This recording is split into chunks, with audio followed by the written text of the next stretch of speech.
iTechGear Weekly, episode number 155, the 2025 Holiday Gift Guide.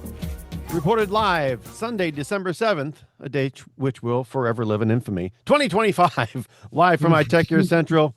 As I said, I'm Christopher Spera, the editor-in-chief here at iTechGear.org, and unfortunately, we are without the dulcet tones this evening. Mr. Chris Gavula had a work emergency and things to deal with over there, so he's doing the work things tonight.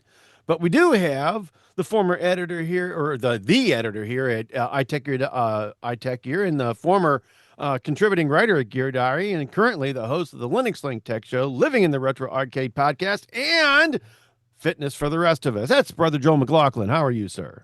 I'm just ducky. Awesome. And I'm full of protein, too, because I got my new bars. Yay. Yay.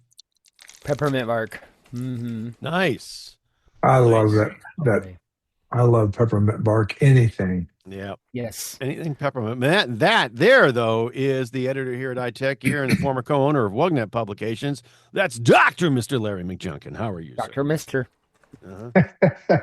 I'm here. I can't use that excuse that Chris uses once in a while when he has to work, but I'm retired, so I have nothing to do but just work harder than whenever I was working. But I just don't have that. I'm retired too. Get it? Really tired. Really You know, it may sound like a trivial thing, but I finally got my Apple CarPlay totally configured the way I want it in that new BMW, which is not easy to do because, you got to override the default infotainment crap. Mm-hmm. So now when I get in the car, it says, "Hey, Larry, how are you? Where do you want to go?" But now it's totally being said by Mr. CarPlay. So all the apps that I want in CarPlay are there. They're all working well. And I tell you, I don't know that I could ever just not have CarPlay even Android Auto, something other than the car manufacturer's solution. See, it's just, I don't know. And while we've got an abbreviated show or abbreviated type show today, we're not hitting, 3-4 stories in each of the major segments that we've got. We've got a, like I said, the holiday gift guide this time around. So we're going to do an extended picks segment. But there are some things that are interesting. There's been a lot of stuff that's been going on with GM and CarPlay and Android Auto and automobile-based infotainment centers. And I have to agree with you, Larry. Between you and me, you want to go back to, early 2000s, somewhere between 2000 and 2000, late 90s, 2000, and maybe 4 or so. There was a huge problem with trying to hook your car into your phone or your phone into your car. And there, a lot more distracted driving, a lot more accidents.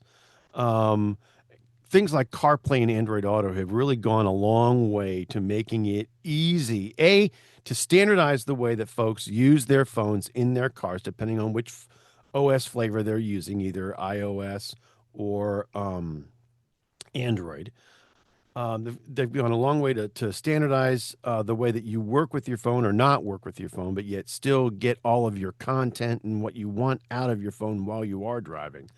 And unless and until, and what people I think are losing sight of is that it really took a long time to get to the point where Apple said there needs to be something standardized. There needs to be something that is common from car to car to car, but not necessarily phone to phone, And CarPlay is really kind of what set everything in motion. Android Auto came out from Google after CarPlay did, and it's only because CarPlay was so freaking successful that Google said, we need a response. All right, we need a response. And it took them a while to get to Android Auto. I remember the Nexus One had some things, and there were a couple of different third-party or OEM-based some things from depending on the phone manufacturer that you used or were using at the time. And it took Google a while to get to Android Auto, and they have historically, I think, been behind CarPlay does and how well it does it. But I'm I struggled with some of my picks because I thought, there's got to be something that's really compelling. If you're going to choose something CarPlay-ish, there's got to be something that's really compelling and has really made uh, um, a difference in the way CarPlay works in the car. And I couldn't Mm-hmm. find something. So anyway, You know what else Apple may Anyway, not be able to find? yes, people, that people. Mm-hmm. Apparently, Johnny Cerrugi is the latest person that is on the bubble over at Apple, and it's not because he's in trouble. It's because he's thinking he might want to leave. Larry, you took a look at this. What's going on here? I did, and like I typically do, I always read that lead story, but I want to go get other people's point of view Mm-hmm. on anything we talk about. Apple's facing this huge wave of executive departures, and they're in this period of transition. Their rivals Mm-hmm. are trying to steal people away from them. And Apple announced they've lost their general counsel, their head lawyer. That's Mm-hmm. not good. That is not No, good. No. no, And their head of policy, they'll both retire next year. next And I year in think, Chris, as 26, you and I, 27. as we were talking about in the Yeah. pre-show, these people are in that 60 to 65 bracket in age, and they could keep working, but they see not too bright a future maybe with Apple. So they're going to go count their money and take long trips to Jamaica or something. But Something. I on Wednesday, another top designer left for Meta, Yep. Mm-hmm. and Apple said that its head of artificial intelligence strategy, that's the AI guy, will also retire. Yep. It's and even its chief operating officer announced its retirement in July. I mean Mm-hmm. the chief financial officer, I should say. Now, Yeah. and he ended up not retiring but transitioning. Excuse me. Yeah. And now, as you said, Johnny Cerrugi.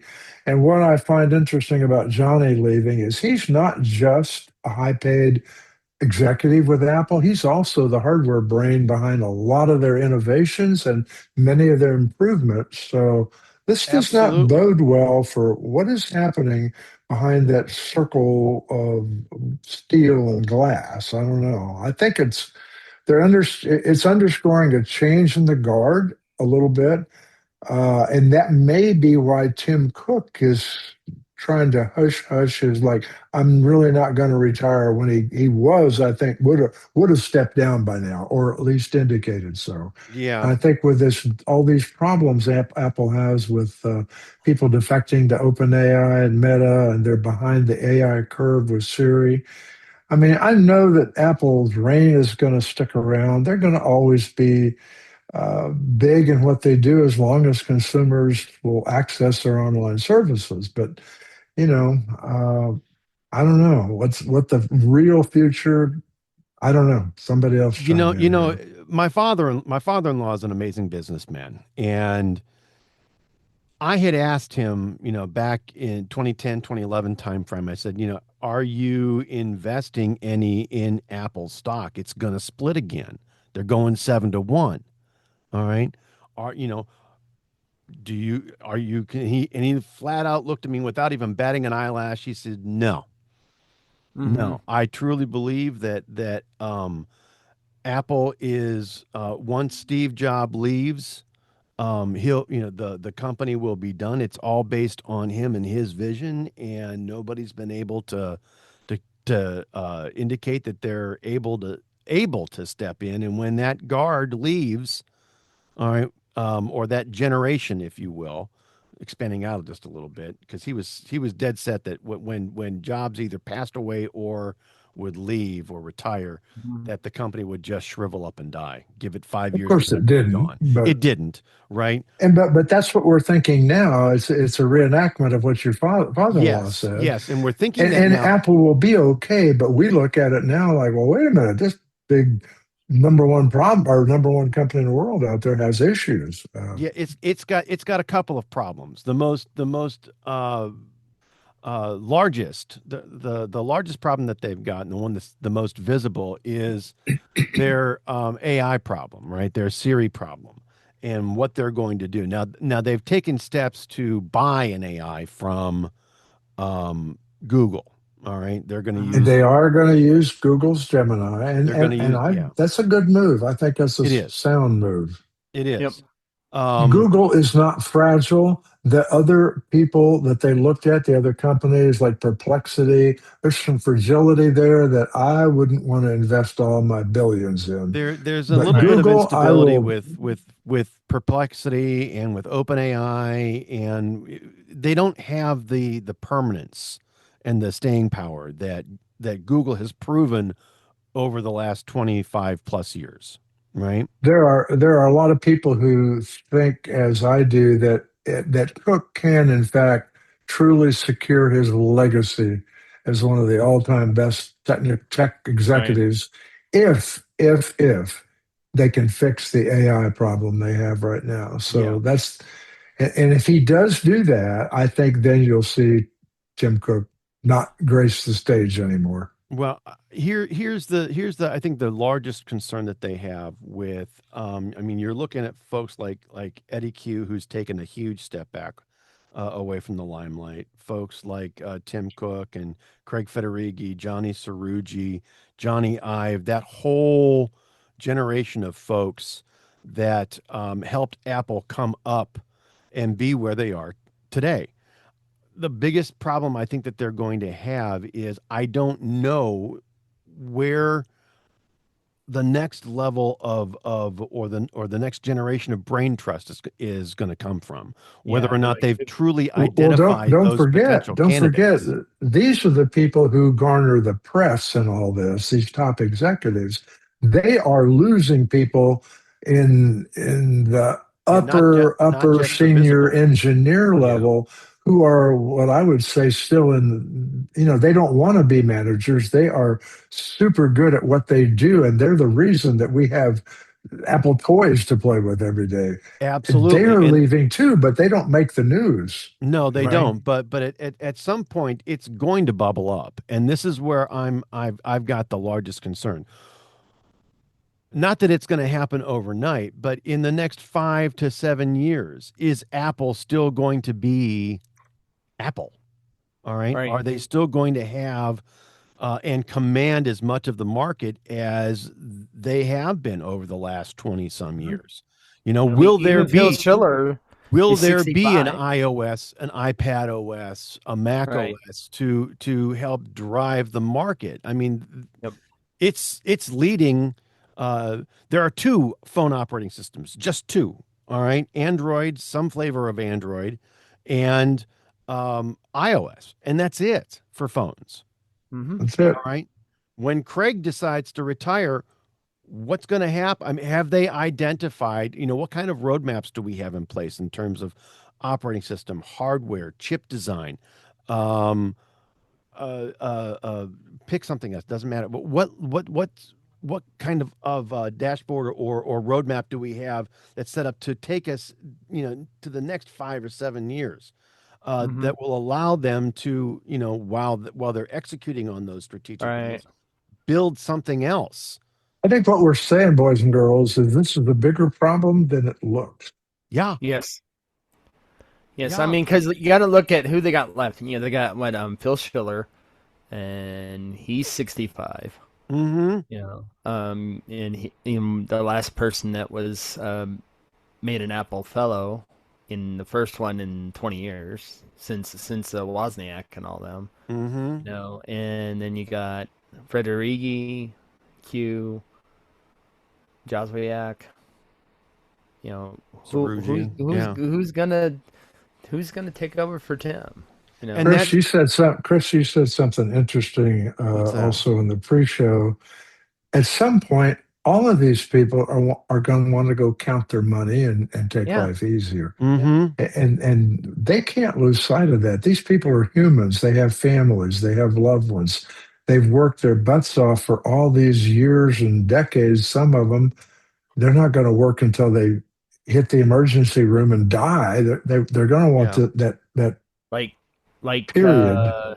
like Jobs. I mean, dude, the guy Jobs was worked. still reviewing. Jobs was still reviewing stuff while he was going through chemo. All right, God Yeah, bless him. God bless him. Yeah. But you know that it upset his family to lose him the yeah, way that they did. All right. yeah. Now I don't want to intrude too much and speculate any at all. Um, No. but for all of these folks that are coming up, to like you said, Larry, in the late 50s, early 60s to range. I mean, they've got money. My God, Yep. they've got probably more money than they're going to be able to spend, than their great grandchildren are going to be able to spend. So why are they still here? And what's next? And more importantly, who's next? Right.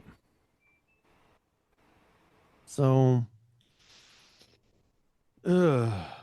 and I and don't know, but it's a it's not problem. like I say, we're pulling two articles here, one from Bloomberg, specifically from Gurman, and then another from the Wall Street Wall Journal by Street Rolf Journal. Winkler, who speaks to the larger issue that we've been talking about here. It's not just Johnny Cerrugi, it's and the guy that's going to lead the development of Apple Silicon going forward. It's all of those folks, Mhm. right? From that same generation of executive or leader or lead engineer, right? I mean, the numbers I'm going to put out here, I think bear exactly that they show exactly what we've been talking about.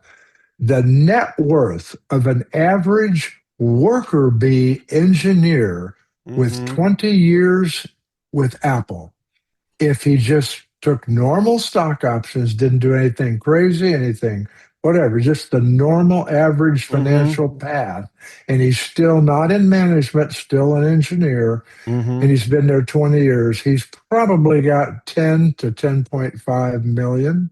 Minimum. And that's just a worker. I mean, that's Yeah. not the executives, my God. I mean, Right. even the rank and file are going to quit before long and go spend their money. Yeah. You Hmm. know. Um So I don't know. It's interesting. it's crazy. It's crazy. And Maybe these AI misses are bigger than we think. I mean, that's the only other thing I'm thinking of here. well, it's the only other thing that it could be, right? Yeah. I mean, seriously. Seriously. Is Siri, has Apple done a good job in keeping the true mess that Siri may be a secret? Mm-hmm. All right, and really hidden it, Good point. or what? If that's not it, then I think, has Apple failed to um succession plan Right. successfully, you know? I mean, you don't have to be a rocket scientist to understand that even 5 years ago, Siri was pretty cool still. But today, in light of all the AI, Siri doesn't know her hat from her hand. She doesn't know anything. Oh, Well, and I it's wouldn't got necessarily say worse. hand, but I'd go a little further south. But Well, Yeah, I I didn't mean, want to say it's that. gotten I didn't know. worse. I We mean, have a at the show for very kids here too. yeah, I yeah, know. I I mean, know. the very first iPhone that I had personally, I use Siri quite a bit. I would like say, "Hey Siri," blah blah blah, Uh-huh. and it would do it.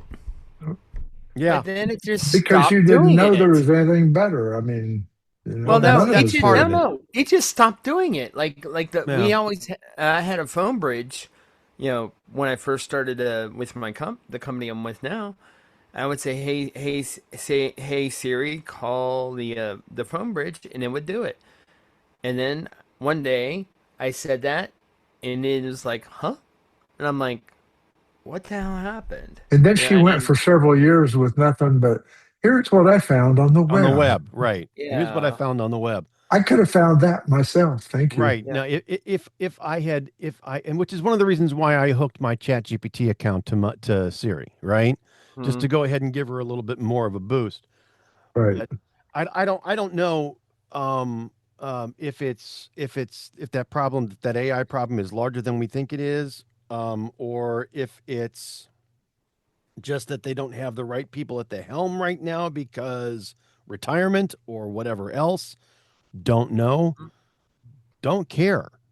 but they need to do something. They Yep. need to go and get some level of shit together. All right. And at least help the street or the press understand so they can disseminate it to the rest of us what the plan is. Yep. Because I don't know, Right. because we don't have any idea what the plan is. And if I were an Apple stockholder right now, I'd be a little bit nervous.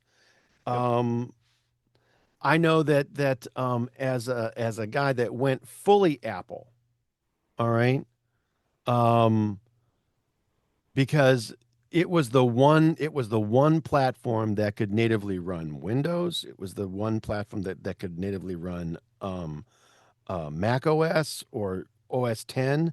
Um, and if you tweaked it the right way, it can run Linux too. All right, depending on what. Nobody loved boot camp more than me. Ugh, I'm telling you, Nobody. it was a wonderful. Or even either you boot into your boot camp partition via parallels or just use parallels because you don't want to go back and forth and back and forth and back and forth between the two operating systems.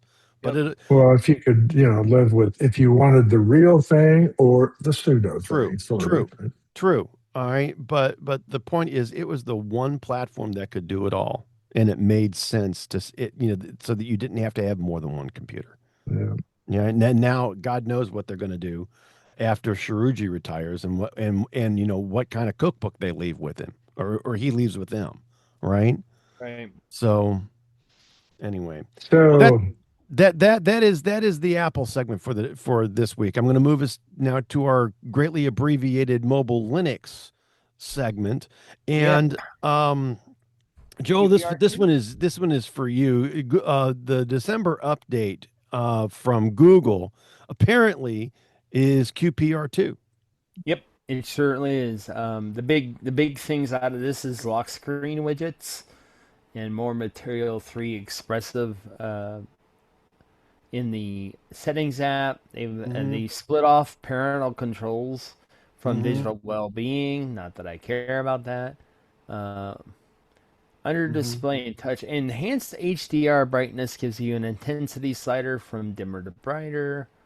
An expanded dark theme versus standard and automatically applies dark theme to most apps that don't support it natively. That's Mm-hmm. kind of cool. Health Connect can now directly record steps tracked by your device. That almost sounds like it's going away from Fit, but I don't really care too much about that, to be honest.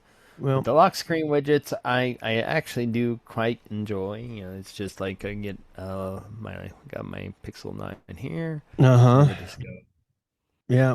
get it. Go. There we go. Yeah, Lock yeah. screen So widget. know that there's some good stuff that's there. Yep.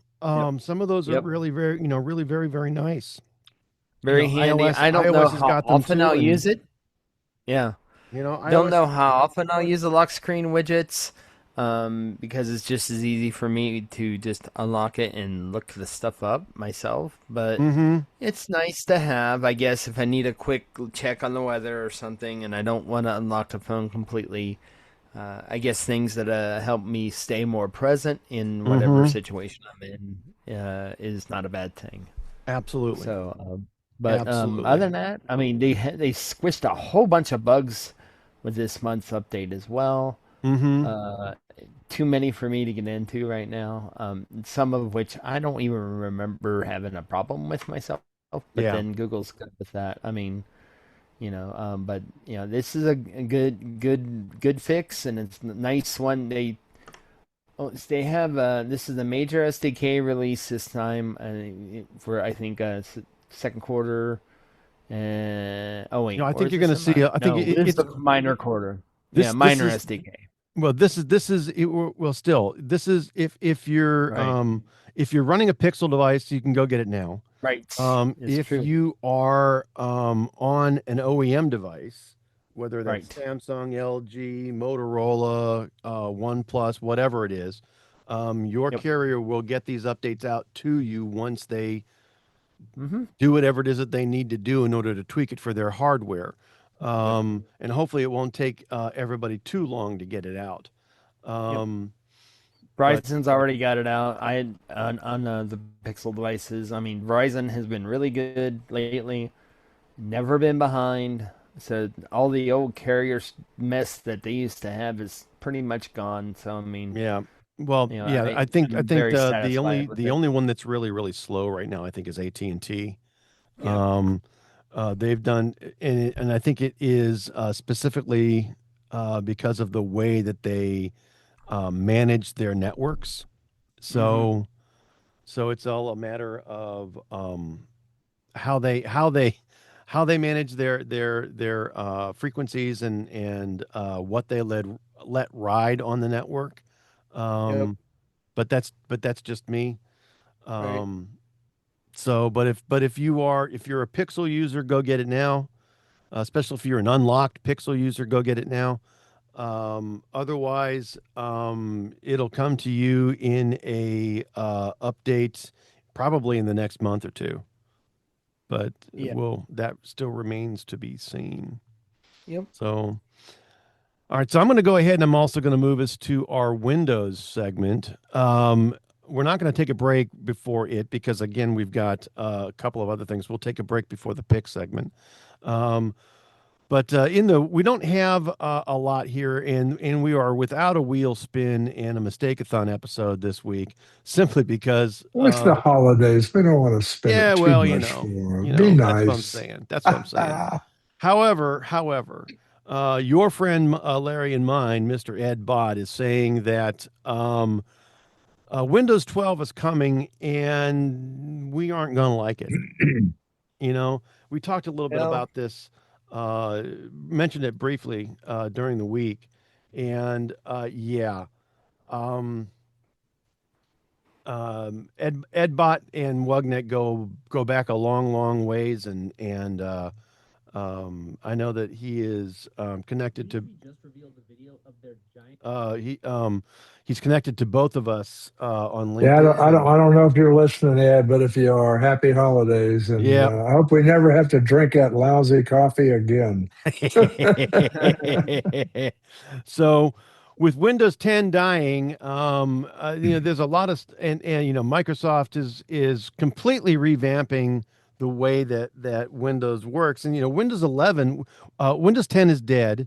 Windows 11 yep. is coming up on 5 years of life, and it's usually when things start to enter in more of a maintenance only sort of mode, right? Mm-hmm. And then after about 7 years, Windows 11 is going to go the way of Windows 10, and we will see some things probably that are in between now and then that are going to really sort of direct what's going on with Windows 12. Now, Ed does an interesting thing, and he goes back to the Windows 8 days, and the way that we got away from Windows 95 and Windows 7. Um, uh, and he talks a little bit about Windows RT and how most folks didn't understand it because it didn't run the things that they were used to running. Oh, that's true. It is. Um, I think what we're going to see is something similar happen with Windows 12. You're going to have to, it's going to be more directed towards ARM as opposed to the Wintel Yeah. platform, Yeah.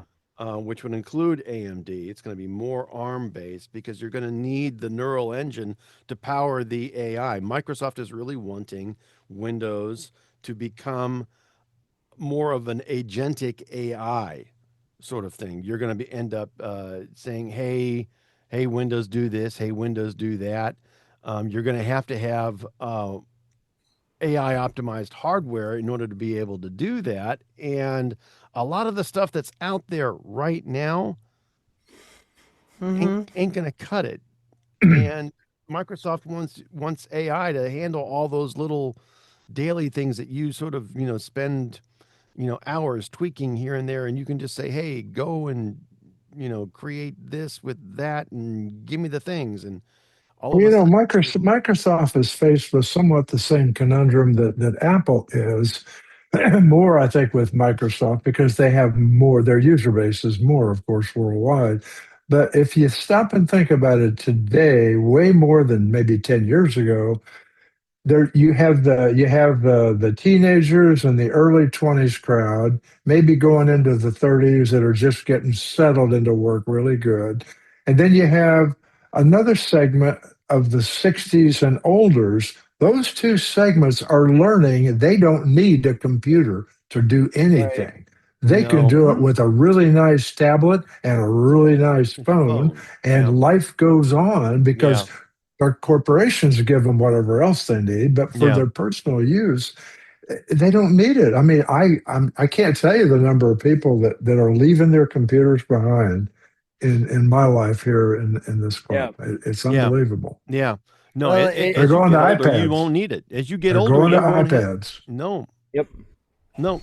Yeah, and I think what Ed is saying here in this article is that, we're going to bump into some of the same problems that those folks that were, in the RT Windows RT era, um, we're going to run into some of those same problems again with Windows 12. You're not going to have the hardware that you need in order to run the operating system. No, all You're he's not going to saying, have I the think, the apps that you're used to working with Right. aren't going to work on the new operating system. you know Um, how we used to say, if you want to know what you're going to look like when you're 60, if you're 20 now, yeah, look at your mom. yeah, And That's all right. he's saying is, look at what Microsoft is going to be. It's going to be what it was back then. yeah, Right. And yeah. I think there's some credibility in that, Ed. Well, oh, absolutely. I think that there Well, is. some of this though, I'm reading this, like for example, his comment on some of your apps may not work. Yeah, That's every Windows release, to be honest. I mean, it's not as big of a problem as it was, like, say, as it would be going from Intel to ARM-based things, but because it'll be a bigger problem with that. But still, there's always slight changes. There's always that application that you've used for 20 years that will all of a sudden stop working when you go to a new OS release. It's just yeah, the way it is. yeah. And Um, they're also saying that Microsoft has been wanting to get people off of the perpetual license wheel for Oh yeah, they want to. I Windows for mean, they want to Windows. make it a subscription. They want to make it a subscription. They want to go. Windows Home will be your base old Windows S version. Yeah. Right. And well, they were successful in doing it with Office, right? They got everybody Right. off of the yearly upgrade cycle, But not right? without everybody kicking and screaming, and some of them still are. That's True, right. true. You I still mean, you got can people using old releases. I bet you still got somebody out there using Word 6. I All you don't know got to about do that far is back. I go don't know on about that far Amazon. back, but I bet you there's still folks that are out there that are using, Office 2000, right? Or Yeah. 2001 or 4 and 2010, 7, I know for a fact they are. you know? Yes. Um, why? Because it works and they don't Mhm. need a subscription for it. Or they'll switch to something like LibreOffice or just use Google Docs. Or yeah. Mm-hmm. Or they'll Mhm. use the Yeah. web version of Office, which is, I believe, Mhm. free and is, just fine for whatever it is that you need to do. Especially if you're in school or if you're Not an office worker. not an office worker. You're not, you know, corporate. So yeah, I mean, but Microsoft's been wanting to get people off of off of perpetual licenses for everything and get to And subscriptions. as you talk about all of Microsoft's efforts right now, you can't not talk about the fact how many people are moving to Linux. I Yeah. mean, we've got 5% now in 2025, and 4 years ago, there was 1.5% Yeah. of the Well, and operating it's a whole base. lot easier to make that move now that you got Proton and other things which allow It top doesn't level break. games. It just doesn't break. It's got top level games that run on Linux now. I mean, Yeah. just with Well, very very few things. I've expanded my PC of distros sort of thing, and Right. I'm installing. I had 10. All right. I decided, well, if you had 10 and there's at least 600 distros out there that are actively being supported, What else are you missing? What else could be interesting? So I've got 23, all right, that I'm putting on this one stinking machine just because I like to kill myself and beat myself over the head. But I mean, oh my goodness, there's a whole bunch of things that are out there, and they all look good, and they're all Windows. Many of them are very Windows-like, and if you Well, are don't sell Chrome OS short right now. no It's at 5% also, and people are moving. I mean, people. If you don't know it, Chrome OS is a Linux variant. That's exactly the way it started, exactly. and it's just Joel. You know that, I know, but a Well, lot of people don't. Android is a Linux Of course. variant. Okay.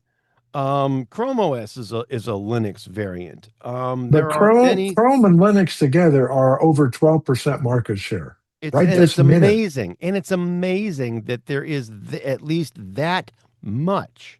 All right, out there that is truly more of a Linux or a Unix kind of based operating system.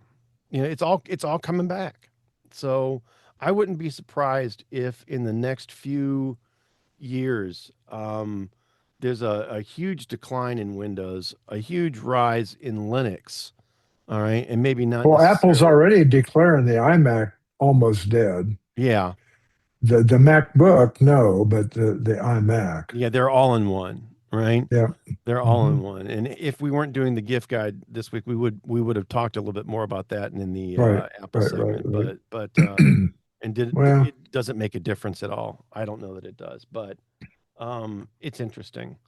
Um, there's the next 5 to 7 years are going to, as far as computing, retail as well as corporate enterprise based computing, it's going to change a lot in the next 5 or so years.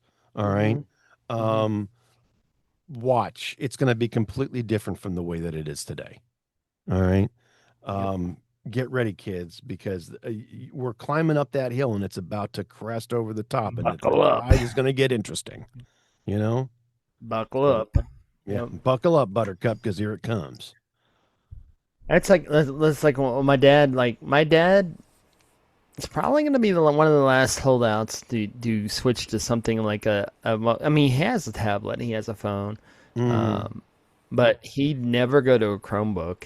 You know, for some reason he insists on having a gaming level laptop, but I'm like, you do not play any games, Dad. What do you do? Mm. You know, but yeah, and it's he really honestly could be just fine with an iPad. Now, I say there was a good video I watched from Snazzy that Hmm. talks about the differences between the M5 iPad Pro and any device running that's not an iPad running the M5, and how the iOS or iPad OS is the limiter from it being able to do things like, for example, like running AI models and stuff like Oh, that. absolutely. iPad OS Um, is what I would consider exactly to be the limiter. All right. mhm. Which is why I for a number of years I've been like, well, look, I know the M1 can run uh, um, uh, a heck of a lot Full more than it desktop. is on the Yeah. iPad, right? And I've Yeah. been saying that. I've been saying I'd love to see Mac OS or a more powerful desktop like operating system on the Hmm. tablet. But Yep. you know, um, it's just that if they're not going to go that route and allow the existing software to run there, they're going to have to do something different with the SDK and with Yep. to enable and empower developers to develop more powerful and easier to use apps on that platform. And that's the way they're going to get it. But yeah. Well, I'm choked up by that. yeah, No. I can see that. obviously. Yep. All right. Well, I'm going to go ahead and I'm going to move us to our tip of the week segment.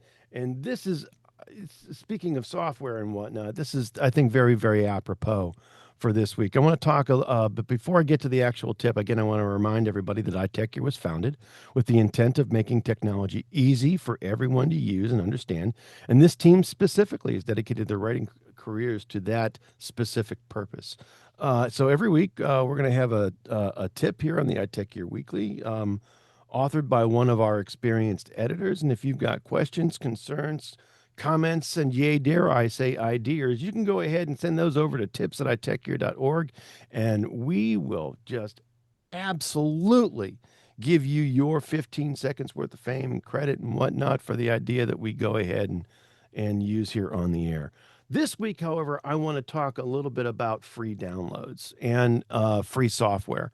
There's a couple things that you need to understand when you go ahead and you look for or find free software and you start using it. There's a couple things that you have to keep in mind. Number one, not all downloads are safe. Some free software, especially depending on where you get it from, can have hidden malware in it or ads that can slow down your computer. If you're going to go that route, make sure that you always download the software from the official website or a very trusted mirror or app store, and not just some random third-party site that you might see when you're Googling around and looking for whatever. All right. Before installing that software, please read reviews and do a quick search to check if others have had any issues. Pay attention during installation. Many free programs try to sneak in extra toolbars or extra applications unless you uncheck specific boxes and opt out. A good rule of thumb is if something seems too good to be true, it probably is. Sticking with trusted sources protects your computer and personal information from unnecessary risks. And I want to key in onto that last portion. Personal information. In many cases, and Google is a very famous and very easy example to use for this. When software, Google's gonna make yes, they provide free Gmail, yes, they provide free Google Apps or Google Workplace or Google Docs or whatever you want to call it. But when the app is free, they have to make their money somewhere. And Google does that through ads. But where do they get the information for all the ads? Because you are the product. When the software is free, you are the product. Your personal information, your browsing habits, your information. It's all about you and how they can find and target ads in their engines directly to you to help you click an ad to go buy something, and then they're going to go and get a little piece of that pie. So, but and I would say just that's a with quick one interjection. exception. Right. What's one that now, exception guys? would be one exception would be is if you download Linux. Linux doesn't have that problem. Well, you've also got to know and understand. Generally. You can't go to the Linux store and buy Linux like you could go to the Microsoft store or even to the Apple store and get a free version of the operating system. True. There's many different distributions and flavors based on the direction And that 99% particular of them distribution wants to take. Right? It's usually got a specific purpose. Right. Right. 99% of the distributions aren't going to be collecting data other than just, oh, you're using our stuff. That's all they care about. And a lot of the developers want to know when their apps suffer problems or whatnot, and they want a channel to push that back to the mothership. I'm fine with that. Right. I really am. I am too. But Linux distros aren't collecting things and sending it onto the Google monster or to the Microsoft monster. They're not doing that. Well, and because that's only 9 times out of 10. It's because you've got it's all community based and community supported and community developed, meaning that there isn't any corporate entity back behind there trying to make money off of what's going on. These guys do it, and they pull it together simply because of their love for open source or their love for the operating system. But there is, I mean, if you think Canonical doesn't want to make money, oh no, don't get me wrong, but as a really great example, I know that there are versions of Ubuntu, right, that you can download and use, and it's they may be data related, they may or data focused. All of the distribution, all the software that's included or suggested that comes part of that is all about data quality related things, data cleansing related things, etc. Same thing, for Kali Linux and for Yep. Kodachi Linux. It's all security based. There's a lot of penetration testing that goes on um, for different security. And the whole point is those distributions are focused on specific things. Yep. All right. But then you also have like for example, Ubuntu has Ubuntu One. Right. Ubuntu One is very similar to like Google's deal. They may have a free tier, but I don't think They do. They do for up to does 5 P. much. I signed up for it this weekend. Ubuntu One is available directly from Canonical, and Yep. it is free for up to five different computers Right. in your house, or related to that one email address that you're using. So Yep. if you got more than one email address, if you got more than 5 PCs, go to town, kids. But the whole Yep. point is, you get extra tools, you get better software, etc. All right, and it doesn't cost you anything. Mm-hmm. Anyway, so that's Anywho, this week's tip of the week segment. Be careful for where you get your free software and free downloads, and make certain you know and understand, exactly what the developer is getting, or the company is getting, Yeah. when giving you the free software. So I'm going to move Mm-hmm. us to our pick of the week segment, but I'm going to do all of that wonderful stuff, and we'll get into the real gist of this week's fun stuff right after this brief message. Hi, this is Christopher Spera from iTechGear.org and the iTechGear Weekly, and I want to say 5 years. We've been at this for 5 years, and boy, we could really use your help. I know that you've probably been listening maybe for a week or two now, and you've heard me say this more than once. If you feel like you're getting something out of this particular podcast, boy, we really would appreciate a donation of any size, of any type, of any kind, for as often or as just a one-off as you feel called. This is all done on my personal dime. I've never taken any kind of money for this, not because I didn't want to, but because we haven't reached enough people yet. However, we're doing our best to expand our audience. We've had folks like Paul Thurrott from Windows Weekly, Chris Perillo from Locker Gnome, from Vibe Coding fame, from um, his personal Twitch channel. If you're familiar with Chris, then you know he's a nut and is a great guy to have on the show. We've had Todd Ogasawara from the Mobile Views podcast, and a few other folks that I've got lined up just waiting to get on the show. We are doing our best to make this show one of the absolute best that you can find on the internet. And $1, $2, anything that you can spare, for as long as you can spare it, would be wonderful as far as we're concerned. I'm not going to belabor this, but hey, we would really appreciate your support. And if you feel called, you can go ahead and make a donation to Chris at iTechGear.org. As I said, this is all coming out of my own pocket.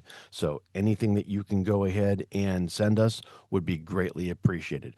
On behalf of Brother Joe McLaughlin, Mr. Chris Gavula, and Dr. Mr. Larry McJunkin, and myself, I'd like to say thanks. And now let's get back on to the rest of the show. And welcome back to the iTechGear Weekly, episode number 155, the 2025 Holiday Gift Guide. So what I want to do here again, kids, is two things. One, briefly remind you that we don't get anything from any of the products that we recommend in our picks. All right, they're really just hardware, software, and items of interest that we have individually purchased and actually use, and we like enough that we want to share them with you. They're not paid advertisements, and we don't have any affiliated marketing relationships with any of them. If we did, the editorial policy over at iTechGear.org would specifically state that we have to tell you all about that up front. This is just sincerely things that we want to bring to you at the end of each show because we like you guys. All right. Well, in this case, for holidays. Yes, and to Yeah, help suggest, some gifts. So what I'm going to do, I'm we're gonna dumb. We just give it all away, well, we don't Well, what we I don't what do I want to collusive marketing. what I want to go ahead and do here is we're going to go with three different rounds of picks. We're going to start with a low end or a stocking stuffer. We're going to go to a mid range product, and then we're going to go to a high range product.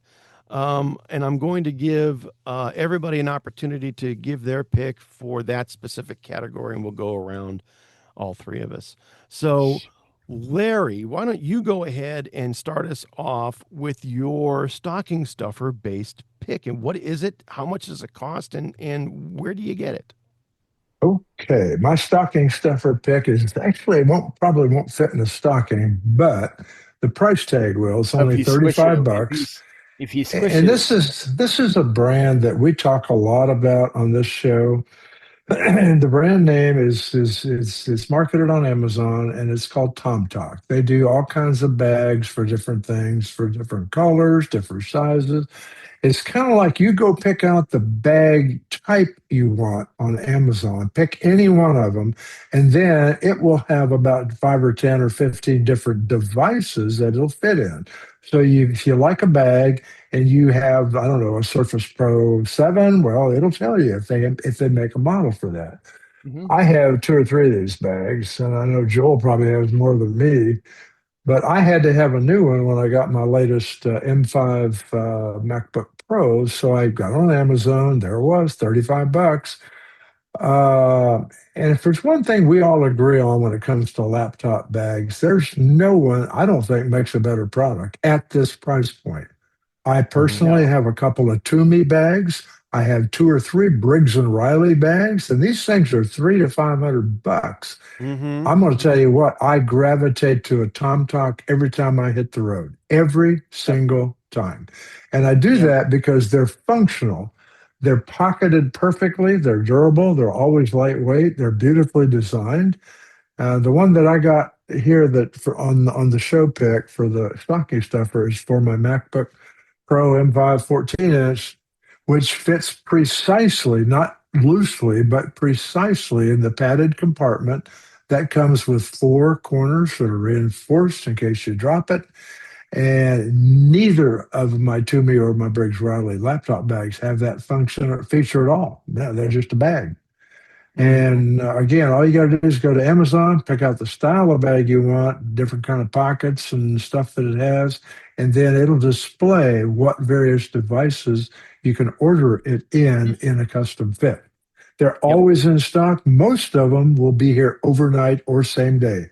So that Mm-hmm. tells you another thing. They sell a lot of them because Amazon only puts their same day, next morning delivery items in the category of we sell a whole lot of these, so we know you're going to buy them. So Yep. I that's have the it. That's 13 mine. inch.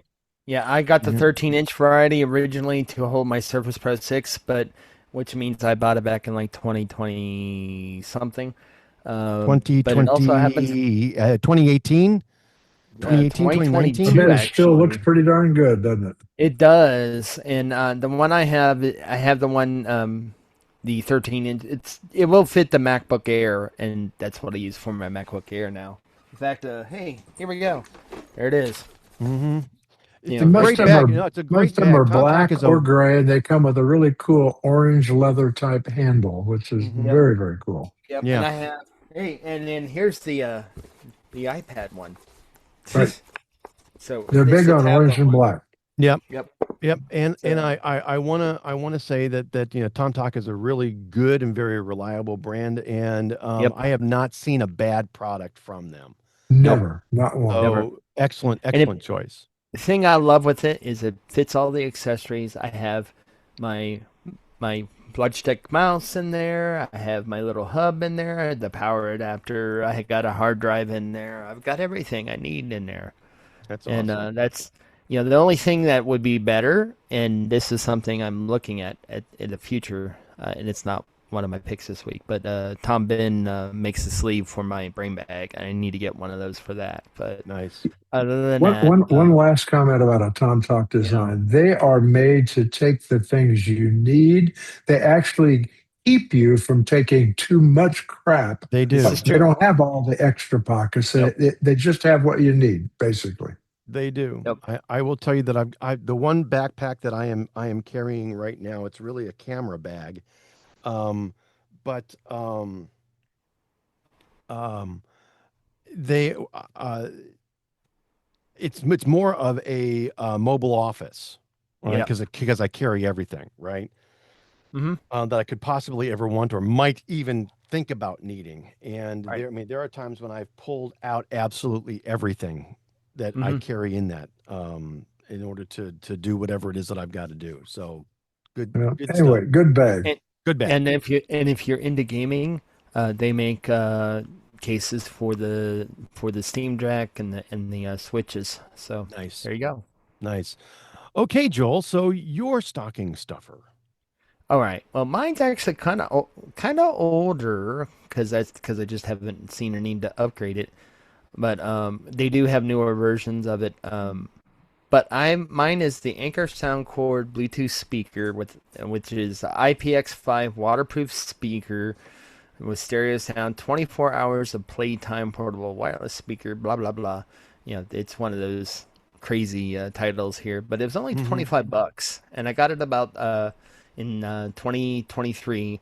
And Mm-hmm. it sits for the most part, it sits in my bathroom. I will turn on, like, if I'm in the shower and I'm the only one home, I'll pair up my phone to it, and I'll play some music or play a podcast while I'm taking a shower. And I've even taken it in the shower with no problems. So the only thing that's kind of a negative with this one is it's still the one I have here, and it's still for sale too. Uses a micro USB. So you might want to look on the store there. In the other Soundcore products, they may have one that will charge from USB-C.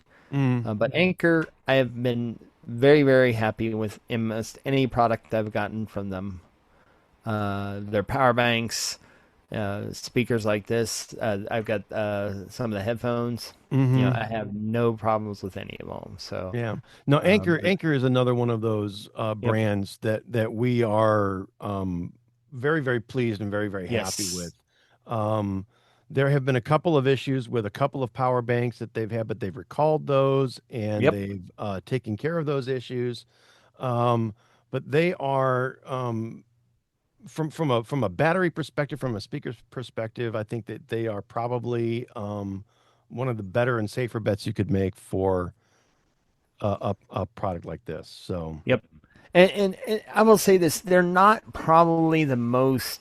You know, can you buy better sounding speakers? Absolutely. oh, sure you can. But this is sufficient for my usage. Like, for the music I listen to, it's Yeah. fine.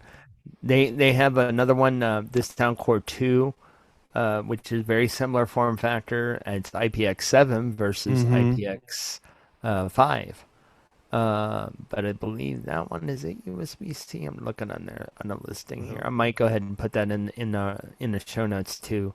But that one's only 29.44, yeah. and it's about the See, same form factor. So, right. So this is going to be small enough that you can just kind of set it on a small little shelf, and it's got enough yep, juice and enough power from a volume perspective to yep, probably if Misty was still in the house, banging on the bathroom door, telling you to turn down. So yeah, she definitely would. She definitely would. I'll go ahead and slip the other one into the notes too as well, in case you want the newer version. nice. Um, Thank you. I I have no doubt that the newer version will be just as good. It's gonna cost you $5 more, but in Hmm. fact, I might have to order one. Um, Uh-oh. but it's only $29, so it's Yeah, not it's going not to be bad. a It's not huge bad. outspend. Yeah. It's not bad. All right. So that's cool.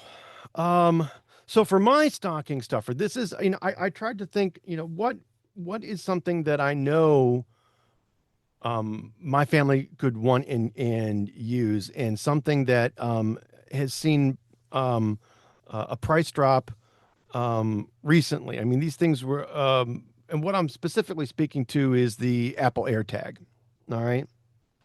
Um, I know that everybody over here now drives. I've got 4 drivers, and which means I've got potentially 4 sets of lost keys. Um, and I know for a fact that they work. Everybody, my youngest son, is always, "Where are my keys? Where are my keys?" Well, I don't know. Have you brought up Find My and have you looked for him?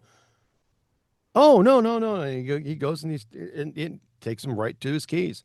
Um, I've got um, uh, I've got one on my keys. I've got one on my backpack just to keep track of it because, of course, as a mobile office, it likes to grow feet and walk away.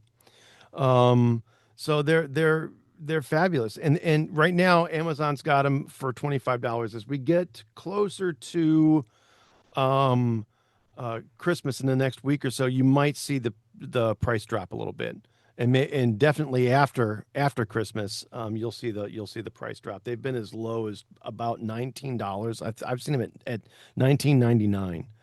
4-pack for 79, I think is what I saw. So right now, Amazon's got a 4-pack for I think $75. Oh, 75. That's even better. $75. So yeah. So individually for 25, or I believe a 3-pack or a 4-pack rather for $75. So not too bad. Great little product. Great little product. And I've even got my dogs air tagged. You know, They were all kind of holding our breath for the next version, which may launch before we know it. But Mike could. if they can make that thing about the size of a quarter, then they'll have it's something. about a quarter. It's about a quarter now, but I'd like to. Thickness. Fat. Oh, thickness. Yeah. Okay. Yeah. Right. Because diametrically speaking, it's about the size of a quarter. I'd like to see it a lot thinner. Yes. Yeah. Yes. That would be cool. It would be. It would be. All right, so those are our stocking stuffers, folks. You can go ahead and look for your Tom Talk shoulder bag or your Anchor Soundcore speaker, your Apple AirTag at a website near you. But Larry, what have you got in your mid range? My mid range is the AirPods Pro 3. I have had the AirPods Pro 2 since they came out. I mean, I got them right when they launched, so I don't know how long ago that was. But it's been quite a while. I don't know. Chris, how long was it? 5, 6, 7? I don't know. AirPod Pro 2s? No, I think maybe about 3 years. 3 for the 2s. Okay. I think 3 for the 2s. Yeah, I did not have I just the bought ones. mine last year. I bought my 2s last year, and I didn't go after the 3s simply because there wasn't a lot of difference between the 2s and the 3s, and they were. Yeah, I lived with the regular AirPods for a lot of years and thought they were fine, but they did fall out of my ears a lot. But once I went to the Pro, there was no turning back. It's so I think personally, I think Apple has once again redefined a little bit the premium value in wireless earbuds with the experience that I'm getting with the Pro 3. They look aesthetically almost the same. This isn't a minor refresh, though, in aesthetics. It's a huge leap in both audio performance and integrated wellness features. They've got a whole new H3 chip. The most immediate and impressive upgrade, I think, is the active noise cancellation. Which is amazing. Way, way, way better than the Pro 2. Way better. Which is amazing. And they were good. It's good on the 2s because I've got it. I know. It's good on the 2s, and I'm telling you, I mean, you put those things in and you turn that active noise canceling on, and it gets quiet. Well, I'm with the 2s. I turn it on, and you can knock on the desk with my knuckles, and I know what it sounds like. Then I put the 3s on. I can hear nothing. Nothing. So of course I'm kind of hard of hearing too. So that might help with the nothing. I think the music, I use mine for their dual purpose for me. I do listen to a lot of music when I walk with them. I think the music is richer, more expansive. I think that next generation adaptive EQ feature that they put into these actually works. It's not just all hype. Yeah. And I think there's a bigger focus now with health and the way they fit. The AirPods Pro 3, I think the heart rate sensor is more than just a toy. I look at my heart rate sensor a lot on my watch because, like Yeah. most people my age, you got a couple of cardio things going on. Yeah. So Right.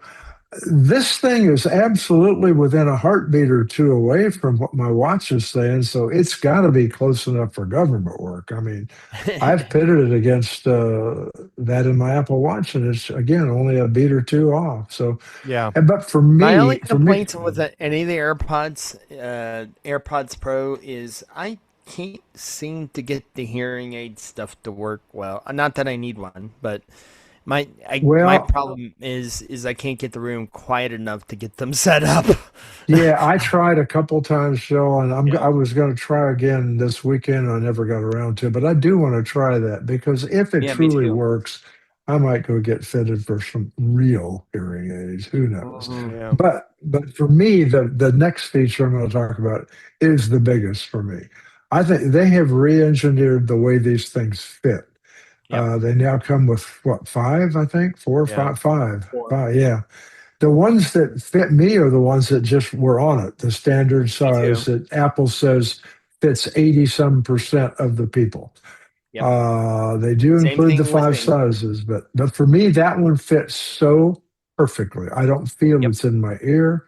It doesn't fall out. It passes that little test that it's not leaking air and all that. So I don't know. With the live translation, I mean, that arrived it arrived with this new version, but it will work on the Pro 2 as well. Yep. I haven't Yep. tried that yet. I'm sure it's probably going to be fuzzy. It's not going to be perfect, but they've improved the water and the dust resistance. So all in all, I think they got a good product here. And you can get this thing almost anywhere now for like about 225, 229. Yep. Mm-hmm. That's it. Yeah. Good stuff. Good stuff. All right, From Joel. What is your mid range? so from these Yes. to these, And mine are these the are Pixel Buds Pro 2, which okay. which I'm gonna say, if you have a Pixel phone, you want these. You can use AirPods with your Pixel, but it's not gonna have all the integrations that the Pixel Buds have. Not to mention the fact it's not gonna have all the integrations the AirPods Pro 3s have with iDevices. So you want these. They have pretty decent ANC, not as good as AirPods Pro 3. I will say that, but good enough for my uses. I use them mostly in the gym when I'm on the treadmill, or just wanting to focus. Mm-hmm. And I use them to listen to podcasts, music, whatever. Battery life is pretty decent. You know, about the only complaint I have with them is occasionally, really it's the same with any of these earbuds that are separate, is that one of them might go out before the other one. I've had that happen on all of them, including AirPods Pro. Mm-hmm. So they don't stay synchronized battery wise, but right now you can go to the store.google.com and get them for $179, which is a pretty decent Nice. price. And like I said, they are the equivalent on the Pixel phones to what the AirPods Pro on iDevices are. So you can't go wrong with them. I don't know how well they work with other Android phones, not because I don't have another one to try them with. But I think if I used them with the laptop, I don't think I've used them with the laptop, but I am very pleased with them and they work great. So, Awesome. and they're available in cool colors too. Unlike Apple, who thinks everyone wants Hey, white you can buds. have with Apple, you can have any color you want as long as it's white. That's right. Yeah, right, right, Now, right. granted, the cases are all white, but the inner buds, I got green ones. There you You go. know, really, the only kind of problem I have with any fit and finish on these is like there's like a little scratch. You can't really see it here. You Right. guys can't see it, but I can. On the little, there's like a foil metal thing on either side of them. One of them has a scratch. Big deal. I don't care. You know, they don't It doesn't affect affect the how the song. things work or how they No, fit. Yep. I wish it wouldn't done that because I see it every dang time I put them in. But yeah, I don't. Try to ignore it and just have a good time. There So, you go. yep. There you go. So my mid range pick is something that it's making a huge impact over here. Not necessarily this particular thing, but this type of thing that I'm talking about. Mm-hmm. My grandson is just absolutely positively bananas for 3D printers. All right. In fact, he's so bananas that he asked my daughter and my son-in-law for one for his birthday. And my son-in-law was like, oh, hell yes, I'll go and get you a 3D, Mhm. because it's not really a present for my For grandson. him. It was a Right. present for him. And they're just printing up a storm. I mean, my grandson will go and find whatever designs he wants on the internet, and he'll shoot them over to my son-in-law, who will go ahead and queue it up in the printer and let it go. So not too bad, and they're having a good time. Well, I thought, well, it's probably not just my son-in-law or my grandson that's having a good time with this, but there's a lot of folks that could probably benefit or have a good time from something like this, because God knows, I mean, it breaks, and hey, go print another one. You know, you print the thing, and you use it for a while, you lose it, you go print another one. Yep. Um, It's a great starter printer for kids. well, I'll say that. this is the Toy Box 3D printer starter bundle, and it's refurbished. They've got this over at toybox.com, and the cool thing about this is that it is big enough that it'll print whatever. All right. And with the right filament, you can make multicolored um, uh, pieces that will snap or glue together Right. after you've printed them. Right. So, because it'll tell you to when to change the filament in the print and whatever, or however they've got it all set up. But it's usually $364. I don't know how many refurbished ones that, or renewed, as they say, are out Right. there, but they've got them now on sale for $199. Right. So, and this is a very good entry level 3D printer. If Yes. you're just looking to do um, just some real easy stuff, nothing all that complicated, you should be able to do it with this, and it'll get you into the whole thing and allow you to get started with 3D printing, and you're good to go. I mean, you just remove the thing from the box, and put it wherever you want to go ahead and print. Connect it to your Wi-Fi and pair your profile with the printer. Add um, the Toy Box printer food into its chamber, and then navigate the Toy Box app and start printing. And you Yep. should be able to do it either on your phone, your tablet, or your computer. But you might want to think about putting it in a ventilated space. People forget that. Yeah. That I would is do that. I would also say one kind of caveat with it is that it only works with the cloud software. As I just researched that. Sam's Club had these as well. Yeah. But it's a great little thing to dip your feet Starter in thing, and yeah. It is dis- not discover. the end solution, right? Right. Yeah. Discover if you like it. If you do like 3D printing, then you might want to look at like a Korea, or a not Korea. I mean a Creality printer or a Bamboo Labs one. Now they are could be substantially more and also substantially bigger in space requirements as well as being Right, able but to print on them. But this for is great for to a buck start. 99, it's a great way to get started, to see if Yes. you like it, to see if it's something that you want to stick with, Hmm. and then you can go and spend more money on a different printer, That's or true. or And learn it. Yeah. a different type of printer, or whatever. But Mhm. the whole point is, I mean, these things are normally 240. Right now they're on sale. They've got a holiday bundle on the Toy Box Pro for $249. They've got the refurbished ones for $199. This is a great way to get started and take a look at it and have a good time with your kids. Absolutely. So, Yep. and that is my mid-range pick. Now, Larry, I'm going to turn you loose. All right. Talk to me about a high end pick, and why specifically did you go with this one?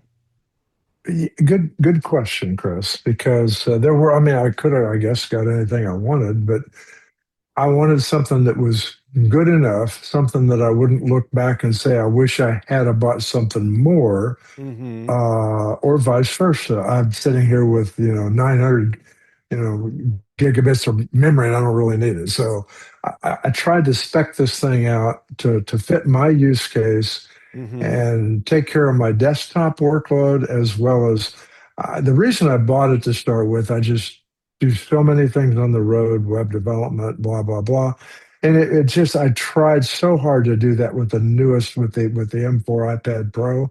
Some Mm-hmm. of it I could, but some of it I just couldn't. So I just bit the bullet. Much to the chagrin of my long range savings program, I'd probably get a new Mac anyway every year, but hey, all my other hobbies, primarily golf, have been sidelined by some little health issues. So this is what I do. And this new M5 MacBook Pro, I got the 14-inch because 95% of the time or 90% of the time it's tethered to my Apple display, studio display. So I don't really need the larger one. And this is also easier to travel with. So Mm-hmm. my previous Mac was a Mac Mini M4 Pro. Still no slouch, still the highest end Mini that they're selling as of today, anyway. And no, not just because that M4 Pro is a Pro chip, but it is not faster than this new M5. I don't care who you talk to. I'm sure the new M5 Pro and the Pro Ultra or whatever they'll call it will Mm-hmm. be faster. But Oh, I'm certain. right now, my M5 Pro is a faster computer than my M4. I mean, my M5 is faster than the M4 Pro, bar none. It's just it. But again, even that is not what makes the difference. This thing's got a CPU that's way faster. The graphics processor is way faster. But in real life calculations, the big difference is this thing's just it's got all of it's got not all, but it's got some of the large language models built into the processor. The M4 did not have that. If it did, it was very little. I don't have the numbers in front of me, but they're saying for AI processing, this thing is more than 4 times faster than the M4 anything for AI. It's twice as good in video enhancement. It comes in three flavors, basically. You can get a base model at $15.99. Mid-tier is $17.99. Both of those are 16 gigs. The only difference is the first one has a 512 SSD and the other one has a 1 terabyte. I went for the Pro upgrade, which is 24 gigabytes, 1 terabyte of SSD. It's 2019.99. Mm-hmm. That's as much as you can basically get on the M5 right now. The Mm-hmm. bigger ones, if you're a creator and you need more machine, it's coming. It'll come probably in March or so. Uh, but anyway, it's 24 gigabytes is all the RAM I think most people need. It's not enough if you do a lot of video work, Mm-hmm. but for photo work, it's quite fine. Sure. Um, I Uh, love it. I like this machine better so far than any Mac I've ever owned, and God knows I've had a bunch. you have. Too many, I know. You have. All right. So Joel, what's your high end pick? I'm seeing a trend. Yeah, I think seeing a trend for like all of us. Yeah. Uh, mine is my MacBook Air M4. I have the 13-inch variety that I picked up back in April. Mm-hmm. Uh, and I also had the mid-range one, which was 11.99 when I bought it, and it's Mhm. still 11.99. So not impacted by the tariffs. And I just love this thing. I use this every day, usually in my off hours. It fits like we talked about the Tom Talk cases. Mhm. So I got the the one that works with that. The nice thing is I can slip both that and my iPad in the Tom Talk. There So you I go. mean it. So and you couldn't do that with the Pros, MacBook Pros necessarily. You probably could with a 14-inch one, but anywho. The Air M4, yeah, it might not be as fast as Larry's pick. Might not even be as fast as Chris's pick. But it's fast enough for me, and it does Oh, almost everything I need to absolutely. do. I Yeah. mean, it's a wonderful machine. And if I had to pick one thing that I would fix about it is I would love to have a micro SD slot, but you know, I can live without it. The USB-C or Thunderbolt ports work fine for me. And for Nice. everything I need, it's going with me when I go on vacation. So I mean, I've used it. Uh, Joel, have when you I'm thought on about one of mission. those slightly larger hubs that fit into both USB ports on that thing? They do I'm have looking into that. micros. Yeah, Yep, yeah, they do, and that I've got something that's like that from Sateki, right. which is and it's really nice. And yes, it does have a micro SD card The slot one in. I have does. The one I am using currently tonight does have a micro SD and a full size SD card slot. So that's usually what I use when I'm working Mm-hmm. with the memory because I'll Yeah, I plug wouldn't that. feel bad about having that Air. I would have it No. myself if I had to travel more with it. But this is Mm-hmm. 95% here. If it was Yep. Mm-hmm. flip-flopped, I would have your Yep. machine. I Yep. really Like would. like I'm gonna go to Denver here probably April timeframe for our user group conference. But the only thing I'm gonna probably try and do before that is I may not carry the Tom Talk with me. I might go and buy the cache from Tom Bin to add to my brain bag, which is the one I use for my M1 MacBook Pro. That's my work machine, which I should actually be getting an upgrade in a year or so onto the Nice. M5 ones. So, but yeah, I mean it's a fantastic machine. I mean the form factor is kind of boring because they really haven't changed the form factor in the 13 in years, but They it have not, works. but I mean, if it ain't I broke, have no complaints. if it ain't broke, Yep. That's you right. know, you know. And keeping with the trend here, Uh-oh. um, although I did break my own rule, I've got You two actually high have end. I've two. got two high Yeah. end picks, but You're the boss. You're loud. well, thank you. So I want to go ahead because the first thing that I thought of, well, is Larry, you were going to talk about the regular M5 MacBook Pro, the low end, and I thought, well, what about somebody who wants a little bit more and doesn't have the time to wait or doesn't want to wait? What would they get? And I thought, well, okay, let's go with the M4 Pro MacBook Pro. All right, this is a little bit. It's not as high end as my M1 Max. So I didn't go after the Max chip at this point. I just went after the M4 Pro with a 14 core CPU and a 20 core GPU, um, with 24 gigabytes of memory. Um, as opposed, because when you go for the Pro, you get either depending on the processor choice you make, you can get either 24, 36, or 48, or 64 or 128 gigabytes of RAM. I chose the 24 because, like you said, Larry, unless you're really Mhm. going after video processing, you know, 48 would be nice, but for 400 extra, save yourself $400. Yeah. Save yourself Yep. 400 You bucks. The won't feel 24 that is that difference. you Nope. probably won't. Um, Unless you're doing like heavy video or running local AI models, which you Right. can do, Right. then you really don't need the extra RAM.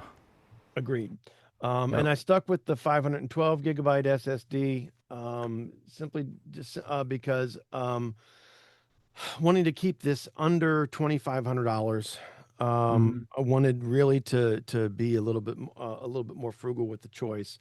So I stuck with the 512 SSD. You can always go and either stick a um, some kind of a micro SD card or SD card in the slot that's included, and get a little bit of extra storage if you need it. You can always use Quick cloud-based interjection. storage Just a as well. Yeah. quick one, because I think you made the right decision there. I would have done that, but I selfishly wanted to not wait. And when this thing came out, the lead time for me getting the 24 gig special order with the 512 was like 8 weeks or six Yeah. weeks or so. And I wanted it now. And if I bought the 1 terabyte, it was in stock right then. Yep. So I just took it, Yep. But Which is not a you bad thing made the because right the decision. 1 terabyte upgrade is only $200, right? Yeah. But I But it's wanted to a keep waste for me. I wanted to I'll Right. never use it. twice the storage for $200 is not a bad deal. All right. And so, you're already at $2,500. Is $2,700 really going to be that much? No, not at that point. No. But just count your your shekels, and keep them you know keep them in your pocket as long as you can. So I thought, well, save the Hmm. $200. Did you get the 512 is black one? Did you get the um black one? I didn't buy anything. I spec'd it, but yes, I did. So color wasn't really a choice. Got it. All right. Got it.